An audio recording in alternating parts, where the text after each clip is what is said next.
बिस्मिल्लाहिर्रहमानिर्रहीम। बिदअत वहाबिया का बयान। बात बात पर ये लोग जो अहले सुन्नत व जमात पर बिदअती होने का फतवा जड़ देते हैं और बिदअत की मन घड़त तारीफ़ जो किसी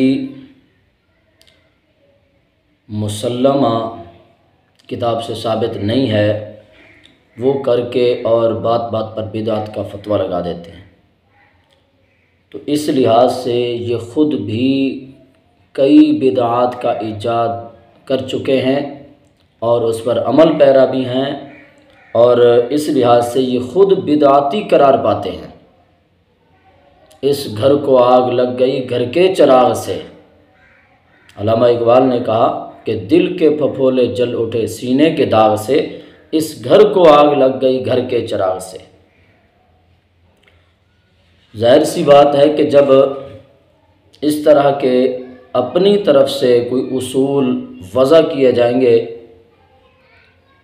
जो अइम्मा-ए किराम से वो उसूल साबित नहीं हैं, तो फिर उनका यही हाल होगा कि चमन में थी डालियाँ हज़ारों मगर मुक़द्दर का खेल देखो, गिरी उसी शाख पर है बिजली बनाया जिस पर था आशियाना। जिस शाख पर आशियाना था उसी पर बिजली गिर गई। जिस उसूल को हमने अहले सुन्नत के लिए इजाद और वज़ा किया कि इस उसूल के तहत तुम बिदती करार पाते हो, उसी उसूल के तहत तो अकाबिरीन देवबंद भी न बच सके। उसी उसूल से तो उलमाए वहाबिया अहले हदीस भी न बच सके। राह सुन्नत किताब है इनकी, उनके उसके सफ़ा नंबर 57 पर बिदअत की तारीफ़ लिखी। जो चीज़ हज़रत सल्लल्लाहु अलैहि वसल्लम और सहाबा किराम और ताबईन से मनक़ूल व साबित नहीं वो बिदअत है। इस तारीफ़ को जहन में रखना है और हर वक्त ये जहन में होती होगी आपके। इसी तारीफ़ पर वो अपनी बातें बनाकर और अहले सुन्नत पर एतराज़ करते हैं। देखें कि इस तारीफ़ के लिहाज से क्या देवबंदी भी बचते हैं, क्या अहले हदीस भी बिदअत से बचते हैं कि नहीं। आइए देखिए, बहिश्ती ज़ेवर मौलाना अशरफ अली थानवी साहब की किताब है, हिस्सा 11वां है। उसमें नमाज ईदैन और नमाज ईदैन के खुतबे के बाद हाथ उठाकर दुआ मांगने के बारे में हज़रत से पूछा गया तो कहते हैं बाद नमाज ईदैन के दुआ मांगना गो नबी करीम सल्लल्लाहु ताला अलैहि वसल्लम और उनके सहाबा और ताबईन और तबा ताबईन रज़ियल्लाहु अन्हुम से मनक़ूल नहीं। तो मांगते हैं तो क्या बने फिर बिदअती, जो सरकार से साबित नहीं, खुद उनके हकीमुल उम्मत साहब इकरार कर रहे हैं, एतराफ़ कर रहे हैं। और अगर नहीं तो साबित करके दिखाओ, वरना ये मानना पड़ेगा कि ये बिदअत है जिसमें तुम बिदअती करार पाते हो।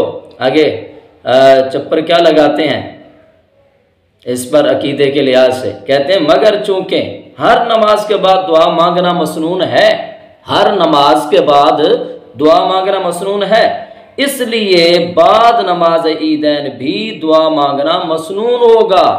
जी, हमारी जनाजे के बाद वाली दुआ हजम नहीं हो रही, जिसे हम सुन्नत का भी नहीं कहते, हम कहते हैं कि यार वो मुस्तहब अमल है, जायज़ अमल है, मुबाह काम है, मांगो ठीक है, ना मांगो तब भी कोई बात नहीं है, मांगते हो तो फिर अल्लाह से मांग रहे हो।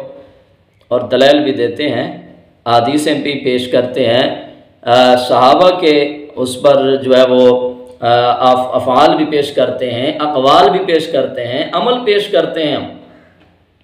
लेकिन फिर भी उसकी वजह से अहले सुन्नत पर बिदअती होने का फतवा तुम्हारे अशरफ अली थानवी साहब इकरार कर रहे हैं, एतराफ़ कर रहे हैं कि जनाब हुज़ूर वाला सरकार से साबित नहीं, सहाबा से साबित नहीं, ताबईन से साबित नहीं, आगे चले गए तबा ताबईन से भी साबित नहीं है। जब इनसे साबित नहीं है, मसनून कहाँ हुई? तुम मांगते हो कि नहीं मांगते हो? कौन से देवबंदी हैं आज बताएं, अहले हदीस बता दें, क्या उनकी मसाजिद में ईद नमाज के बाद दुआ नहीं मांगी जाती है? मांगी जाती है। तो हुजूर वाला साबित करो अपने उसूल के मुताबिक कि जो काम ये ना किया जब वो बिदात होता है तो लिहाजा बिदाती करार पाए, और कुल्लु बिदातिन दलालतुन व कुल्लु दलालतिन फिन्नार, ये अपने ऊपर भी, हाँ, इस घर को आग लग गई घर के चिराग से। अब हम आपसे पूछते हैं कुरान की कौन सी आयत से ये साबित है? जैसे हमसे पूछते हैं कि ये फलां चीज़ जो है तुम करते हो तो ये कुरान की कौन सी आयत से साबित है? बताओ कुरान की कौन सी आयत से साबित है ईद नमाज के बाद दुआ मांगना? नहीं दिखा सकते। कौन सी सही सरी हदीस से साबित है? और नहीं दिखा सकते। या खुलफाए राशिदीन से, या सहाबा किराम अलैहिम रिदवान से। क्या ताबईन ने दुआ मांगी या तबा ताबईन ने दुआ मांगी? जब नहीं साबित कर सकते तो अपने उसूल के मुताबिक तुम बिदआती और गुमराह ठहरते हो। दुआ मांगना मसनून है तो ईद नमाज के बाद दुआ मांगना भी मसनून है। तो फिर इस उसूल के तहत दुआ नमाज बाद नमाज जनाजा जो है, नमाज जनाजा के बाद वाली दुआ क्यों नहीं साबित हो सकती है?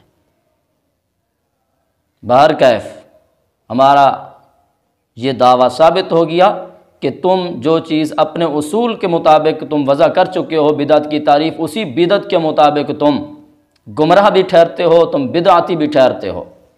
अपने आप को पहले अपनी इस बिदअत से बाहर निकालो और फिर अहले सुन्नत व जमात पर जो है बिदअत का कोई फतवा आयद करना, वरना आवाम को पागल बनाने की कोशिश ना करो, आवाम को धोखे में न डालो।